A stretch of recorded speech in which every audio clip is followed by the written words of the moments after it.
প্রাণের শহর চাকদহের সিলিন্দা এবং বিষ্ণুপুরের কালী পুজো 2025-এর গল্প নিয়ে চলে আসলাম। নমস্কার বন্ধুরা, আমি শঙ্কর তোমাদের জন্য নিয়ে চলে আসলাম আবারও একটি mini blog.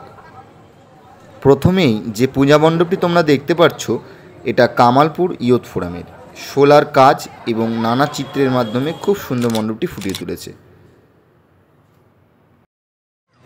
Bishnupur high school মাঠ প্রতি বছরের মতো এবছরও এদের ভাবনা কিন্তু খুবই সুন্দর।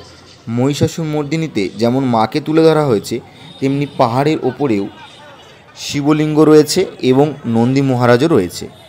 পাহাড় দিয়ে উঠে মণ্ডপের অন্দরে প্রবেশ করলাম এবং ভেতরের লাইটিং আলোকসজ্জাও কিন্তু খুবই সুন্দর।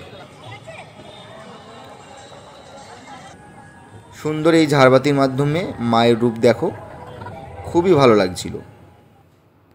বর্তমানে আমাদের যোগাযোগের মাধ্যম মোবাইল ফোনটি হলেও একসময় কিন্তু ডাকঘরই ছিল মূল যোগাযোগের মাধ্যম। ঘোড়াঘাটা অনির্বাণ সঙ্গের এবছরের থিম হলো ডাকঘর। তো পুরনো ভাবনাকে খুবই সুন্দরভাবে এরা তুলে ধরেছে। মণ্ডপ সজ্জা তো সত্যি দেখবার মতো। আর মণ্ডপের ভেতরে বিভিন্ন ফেলে দেওয়া যেসব জিনিস অপ্রয়োজনীয়, সেগুলো নিয়ে এরা মণ্ডপটিকে তৈরি করেছে। পুরনো বস্তা এবং নারকেলের ছোবা এবং আরও অনেক কিছু দিয়ে খুব সুন্দর ফুটিয়ে তুলেছে মণ্ডপের অন্দরমহল থেকে। আর এখানে 5টি রূপের পঞ্চরূপী মা কালীকে দেখানো হয়েছে। পরবর্তী পুজো বিবেকানন্দ সংঘের লাস ভেগাস পিয়ার।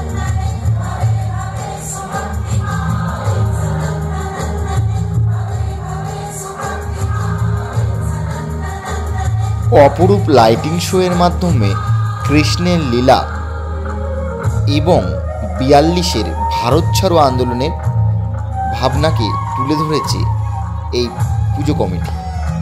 42 বছর পূর্তিতে তাদের এই ভাবনা। এইরূপ থিমের প্যান্ডেল আমরা কিন্তু অনেকেই ইতিমধ্যে কলকাতায় দুর্গাপুজোয় দেখে ফেলেছি, কিন্তু কালী পুজোয় প্রথমবার চাকদাহ সিলিন্দরের এই ভাবনাকে কুর্নিশ জানায়। আর বন্ধুরা, যদি ভালো লাগে ভিডিওটা অবশ্যই শেয়ার করে ছড়িয়ে দিতে হবে সবার মধ্যে। এখানে মূল মণ্ডপের প্রতিমাটি কিন্তু ছিল 42 ফুটের প্রতিমা। সর্বশেষ নিবেদনে শিল্পী কিন্তু চোখের সৌন্দর্যতাকে ফুটিয়ে তুলেছে। খুবই সুন্দর মণ্ডপ সজ্জা ছিল। আর এখানে মায়ের পাশাপাশি শ্রী রামকৃষ্ণ পরমহংস এবং শারদামার অবস্থান কিন্তু সত্যি আরও উজ্জ্বল করে তুলেছে। তো ভিডিওটা এখানেই শেষ করলাম, দেখা হচ্ছে পরের ভিডিওয়।